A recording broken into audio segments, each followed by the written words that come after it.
বর্তমান সমাজে তাবলিগ জামাতের দুই দলে বিভক্ত। আমরা ইসলাম সম্পর্কে জ্ঞান কম, এক্ষেত্রে কোন দলের হয়ে কাজ করব?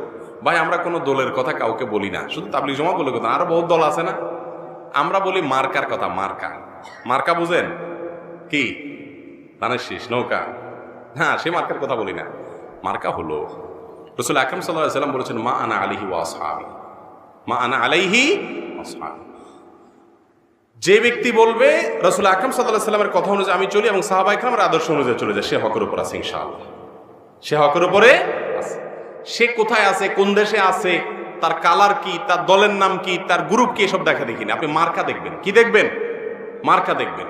যে সাহাবা ইকরামের প্রতি বিদ্বেষ রাখে না, সাহাবা ইকরামের প্রতি ভালোবাসা রাখে, তাদের ভুল ত্রুটিকে সাইনবোর্ডের মতো চর্চা করে বেড়ায় না। কথা কি বুঝাতে পারছি? এবং রাসূল করিম সাল্লাল্লাহু আলাইহি সাল্লামের আদর্শের ইত্তেবা করে, অনুসরণ করে, আপনি সেটার অনুসরণ করবেন। আমি কি বুঝাতে পারছি? কোরআন এবং সুন্নাহ এবং সাহাবা ইকরামের ইত্তেবা, এর ভিতরে নাজাত এবং মুক্তি নিহিত আছে। এই মার্কা যদি কোনো গ্রুপে নাই তো বাদ দিবেন। কথা কি বুঝাতে পারছি? আমি মার্কা দিয়ে দিলাম, এবার মার্কা দিয়ে চেক করে দেখবেন, কোষ্টি পাথরও যদি টিকে নিবেন, আর না হলে বাদ। আল্লাহ আমাদের বোঝার তৌফিক দান করুন।